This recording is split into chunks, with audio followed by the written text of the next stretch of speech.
I hate the reputation Black Lagoon has. If one thing has been made apparent over the tens of thousands of words I've written about this series, I hope it's that. That's why I designed the original Rock and Revy series, which the YouTube gods have taken from us, around Best Guy Ever's videos about Gurren Lagann, where he had the same basic gripes with that series' reputation. Mainly that Gurren Lagann was hand-waved by most of the people in the wider anime community for being a fun action show and nothing more. Which was, from what I understand from his videos, since I still haven't seen Gurren Lagann, was pretty fucking stupid. In his videos, Nate demonstrates that Gurren Lagann was robbed of its status as a modern masterpiece and its rightful place atop the anime hierarchy because no one was paying attention and understood what was being done with the characters and the themes. And that, ladies and gentlemen, is exactly where we relate, because all of this acclaim has been taken from us also. So that's where my gripes with Black Lagoon's reputation began, but I've made a ton of long videos about why the series is great by this point, so it's time to move on to other aspects of Black Lagoon's reputation that I hate nearly just as much. Namely, if you couldn't tell from the title of the video, I hate this notion that Black Lagoon has this totally awesome and badass cast of female characters that is always lazily brought up when people talk about this series. You've seen the same Balalaika and Revy jokes a million times where some shitty anime YouTuber shows up and their entire video is just a gag about how anime girls are usually cute, but these ones are scary. Which is not only just incredibly fucking annoying because of how old and easy the joke is, but is also a spit in the face of the series as it completely misses the point of these characters and the overall thematic point of the entire series. There are no badass women in Black Lagoon. All the Black Lagoon girls, at least the main Black Lagoon girls, are just broken, pathetic people who are maybe good at shooting guns or organizing men. That's the premise of this video series. Now, you may have noticed from the title that this video is particularly about Balalaika, and that this is part 1 in a series, so let me explain. There will be 3 videos in this series. I've opted to make them all shorter videos rather than one longer one. So the first one will be about Balalaika, the next one will be about Revy, and the final one will be about Roberta. The next 2 videos will probably be shorter than this one because I won't have to do an introduction before the analysis. I've purposefully opted not to make a video in this series about Eda because I have a different idea for a bigger video about her that you can now look forward to in the future. With all the disclaimers out of the way, let's get into part 1 with Balalaika. These niggas fragile, rapping so good to me, I hope it get me canceled. Balalaika is not a badass, she's just a scared girl who hates herself just like you. That's the entire point. Balalaika grew up a prodigy of the Soviet Union, wanting to wash away her family's reputation by becoming an Olympian. Instead, like a true patriot, for better and for worse, she ended up joining the war effort in Afghanistan and became a leader of men. She was very effective in this arena. You remember how Benny described Hotel Moscow towards the beginning of the series, about how they could effectively win World War III. On the battlefield in Afghanistan is where she met all the men that still follow her to this day, and they all created an inseparable bond unfathomable to those outside of it. We see how strong this bond is over the course of the series, particularly in the Vampire Twins arc, where Balalaika goes to every possible extreme to kill 2 kids, murderous kids, but still kids, in the honor of comrades that they had killed of hers initially. But importantly for Balalaika's characterization, when we see flashbacks of Balalaika in Afghanistan, it's not the Balalaika we know today. She protects the innocent when given the opportunity in this one scene where she notices them down her scope and redirects her fire to the enemy soldiers. She is righteous during this period. She is not a criminal, she is a war hero. And that difference may be slim in some people's estimations, but she is fighting for her country, which is not true contemporarily in the series. We even far later find out that she was discharged from the military because she abandoned a mission to save an Afghani refugee child from the battlefield, showing that at one point she valued what was right and the innocent over her selfish desires and against the massive pressures of her superior officers. She didn't care about the ramifications. But nonetheless, she sacrificed her dream of being an Olympian to become a soldier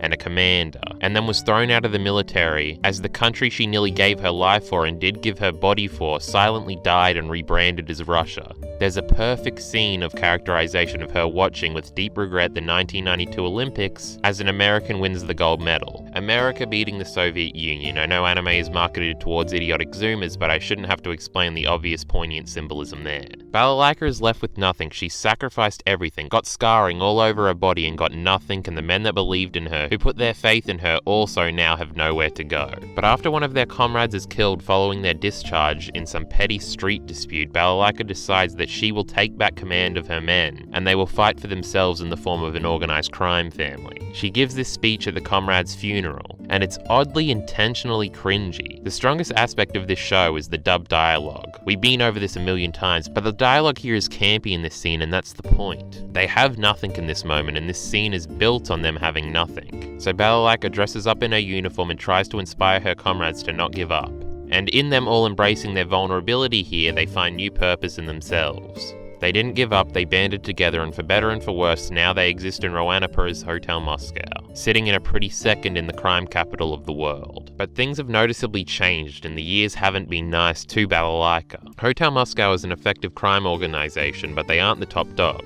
Ironically again because of American influence and allegiance with Chang. Again, just like in Afghanistan and in her Olympic dream, Balalaika is fucked over by the Americans. But even outside of that, Balalaika and thus her organization have become more hateful, lustful and vengeful in the years since turning to organized crime. She is no longer sacrificing everything to save the innocent. Balalaika has not forgotten how she was treated by her country and how her sacrifice and the sacrifice of her men was ultimately for nothing. She hates that they have turned to fighting mafias rather than armies and squabbling over the drug trade rather than attaining glory on battlefields. And this fall from grace is inherent in all of the characters of Black Lagoon. If you look at just about every character, as I've gone over before, they were once righteous and then they became the Walking Dead, usually in Roannapa, but not always. Just look at Yukio. This fall into the darkness, as the series coins it, is even represented in Rock as a character. Bad people don't just drop out of the sky and start doing evil things. Usually they try to be good and then the world beats them into submission and forces them to cut corners in order to not sink. When Balalaika did the right thing and protected the refugee boy, she lost everything. So what is she supposed to do the next time she is presented with a similar conundrum with Yukio? She's lost at this point and exploits the innocent for her own selfish desires. But all this subtext is perfectly verbalized and encapsulated when she talks to Shane,